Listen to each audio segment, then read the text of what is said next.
acute ARDS to discuss proning. I don't have any conflicts of interest regarding this presentation. What I would like to do for the next 15-20 minutes is to cover the last 40 years since the first recommendation of an intensive care pediatrician in Toronto who invented HFO, Charlie Graham, who recommended testing with children suffering from ARDS, a proning position, in order to improve oxygenation with the assumption that there would be an improvement of ventilation in the dorsal area once they were put in a proning position. So this is the first trace in research of proning in ARDS since the articles that we published last year. So what's the rationale for positioning in prone position an ARDS patient? There are two types of rationale which over the course of time have crossed over. The first one, historically, which was predominant, was the improvement of oxygenation. In other words, positioning a patient in the prone position was in order to avoid him dying from severe hypoxia. So it was an emergency treatment for hypoxia. And now we know that this rationale is less important than the second rationale that we'll come to a bit later. So to back up the rationale, in research you find many case reports that are important, and there are large numbers of them, which show a significant improvement with the prone position, testing the impact of this. So many publications, I've drawn an excerpt from the Margaret Muir article with trauma or secondary ARDS. You can see that patients were ventilated with high HFO2. You have the individual data here of the PO2, FO2 ratios. With 11 patients, we have P over Fs of less than 50 in some instances. And if you look at this particular patient, you'll see that once they're in the proning position, the PO2, FO2 ratio goes up by a factor of 6 to 300 based on the proning position. I've cut and pasted the article which said that treatment in the prone position should be the first means of treatment before more complex treatment modalities such as nitric oxide and ECMO. This was almost 17 years ago. So moving ahead in time to more recent years with randomized tests, we're not looking at the prone, we're looking at the group and the chances of having a better ratio when we're in the proning position compared to the spinal position. The dorsal position is higher. We have a risk that's 30 to 40% higher of improving the oxygenation over 1, 2, or 3 days. This is a randomized test. Now, going back slightly with another Gattinoni group publication, which shows case reports in order to show that prone position improves oxygenation for severe ARDS. You have 13 patients, as in the previous article, which were mainly primary ARDS cases and which had high PEEP levels. The point of this article is not so much the 13 cases 25 years ago, which showed additional proof of the impact of the prone position session, but to show the scanners not only in the dorsal position, which was not very frequent, but also in the prone position. Therefore, they did a scanner of patient number 4 with, and you see that his PO2 almost doubles between the dorsal and the prone position at a time when the density is redistributed to the prone areas. But they also did a scan, both in prone and dorsal position, of patient number 9, who also had a PEP of 17 centimeters, and in order to redistribute this in a similar way, the dorsal position densities to the prone position, you see that the PO2 goes down by almost 40%. So these initial findings, which were based on a clinical observation, mainly based on oxygenation. 2 scanners were done by this, led them to conduct a systematic study of the use of scanner during ARDS. This is the red curve, but also with healthy individuals. And the higher the gas-tissue ratio is, you see the ratio gradually goes down in the dorsal position, more gas, less gas, more tissue as you go to the dorsal regions, and we have a loss of ventilation on this axis. And when these patients are put back on the prone position and scanned, you've seen that in the lower regions you see a recruitment, improved ventilation of the lower area, which is offset by a decline in the gas-tissue ratio in the upper, so a de-recruitment in the upper areas. And you see that the breakdown of this gas-tissue ratio, the ventilation of the pulmonary area, on that basis becomes homogeneous due to the use of the prone position versus the dorsal position. So the improved oxygenation, which is due to a combination of 2 factors. Dorsal recruitment is higher than ventral de-recruitment. This has a positive impact on ventilation, plus a continued lung perfusion, which is still prevalent in the dorsal regions. Therefore, this results in more ventilation in the perfused lung areas, and the persistence in the prone position was confirmed by many studies, both experimental and human tests. The second rationale for putting it becomes a major rationale is to prevent VILI arising from mechanical ventilation. Now, we have direct evidence of this. For example, taking normal lungs and damaging them using massive doses, platter pressure of 35 centimeters of water. You do that to dogs for 6 hours, and you see it's very visible, major hemorrhage of the dorsal regions of the lungs, with the histological evidence in the lower and upper regions. And when you take another group of animals to whom you apply over the same 6 hours, the same 77 millimeters per kilogram and the same plateau pressure, you have the effect that you see on the slides. It's quite, it speaks for itself in macroscopic terms, and it reduces the lung injuries arising from mechanical ventilation, and we have this homogenization of density on the lower area arising from major tidal volumes. So there are other aspects which are homogenized. We looked at lung density. There's also lung ventilation by the Richards article and other authors. The homogenization of the intrapulmonary shunt and of transpulmonary pressure.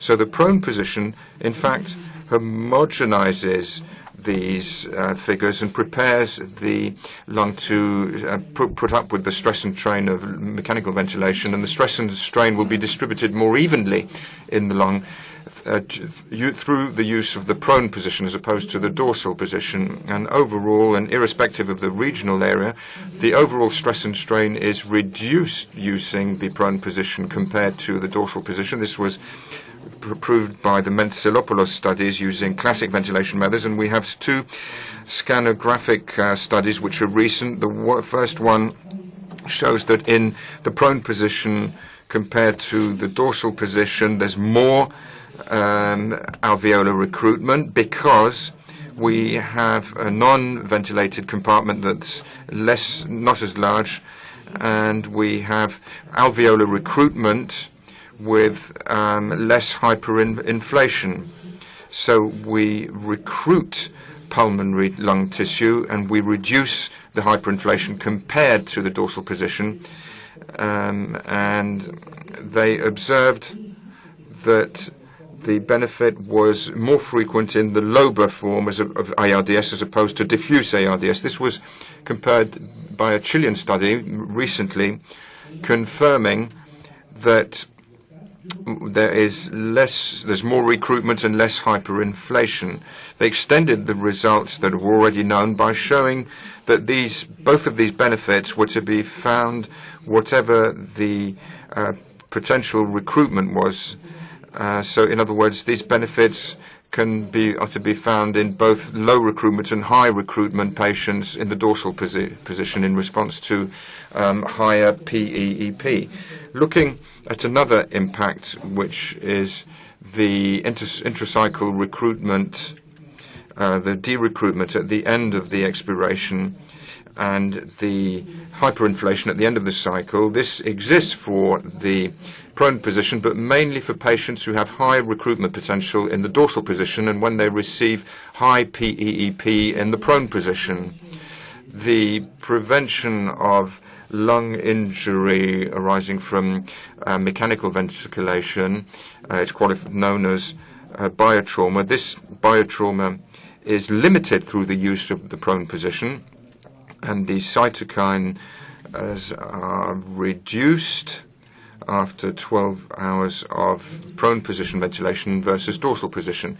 And this is to be found in rodents, showing that this can reduce the impact of a kinase among rats who have a high level of ventilation.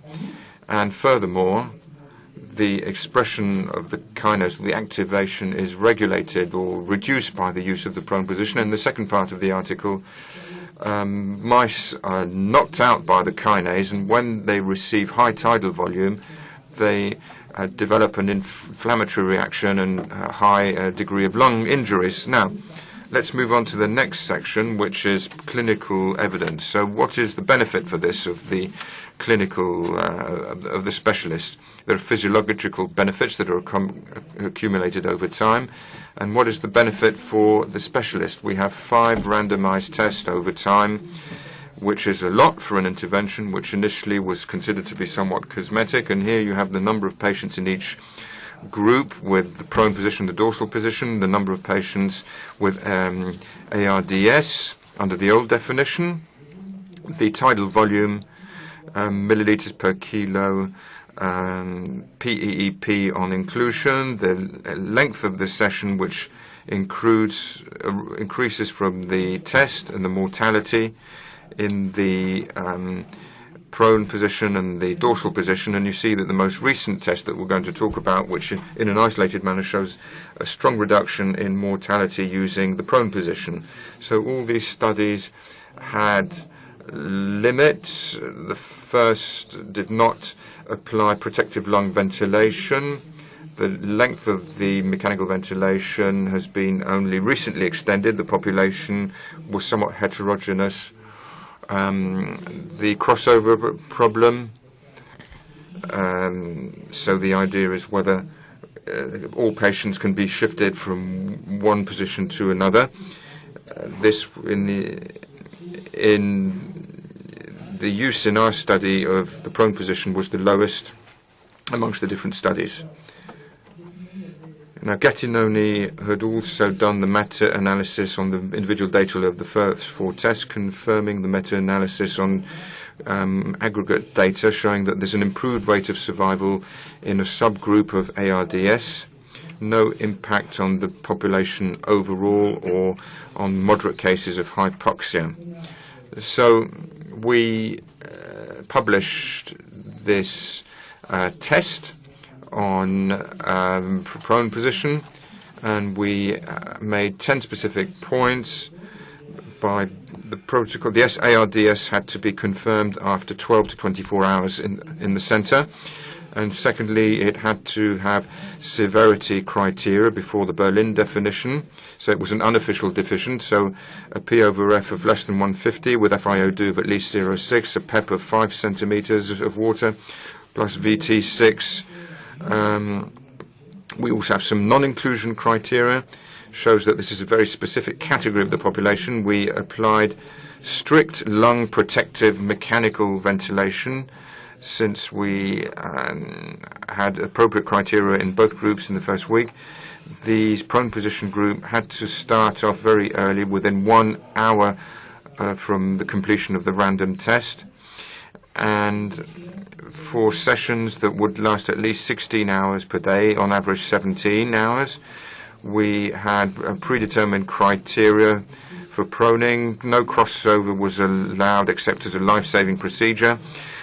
The use of Cura was authorized in both groups, and we used centers that had expertise in prone position for over many years. It's just to show that over the 474 randomized patients, they only represent a small number of the ARDS admissions, 33% in those that we were able to screen on the basis of this criterion. And there were also 60% who were non-eligible. So it was a highly selective approach. You see the result here. It produced a significant reduction in mortality of 32.8% after 28 days versus 16% in the for the prone position, and this has improved to 23.6 after day 90, and this positive impact persists. So this gives you an idea of the evolution of the survival over time. Over the 90 days of the protocol, you see the dorsal position in the lower section, the lower curve in blue, and a significant advantage of the prone group over the supine group. And one of the important things is that we show that there was no difference regarding the impact of complications between the two groups, unlike the previous studies that showed that there were more complications in the prone position. So this result tends to be interpreted as a gradual improvement in practices over time and the selection of expert centers. What we saw, and this may well contribute to the final result, is half the number of cardiac arrests in the prone position group as opposed to the dorsal group. Before concluding, I've shown the randomized tests that were conducted with at least 100 patients per group. We have 3 interventions that have had a positive impact on mortality. In other words, they've reduced mortality. This is the lower tidal volume, the use of Cura in the context of lower tidal volume, and the use of the prone position in the context of small tidal volume, and the use of Cura. So to conclude, it reduces the mortality among patients with severe acute ARDS and with severity criteria for protracted periods in centers which have the expertise for the procedure, and therefore, by including the meta-analysis data, the prone position should be recommended as the first line procedure for acute ARDS, as suggested by the Berlin definition experts. Thank you.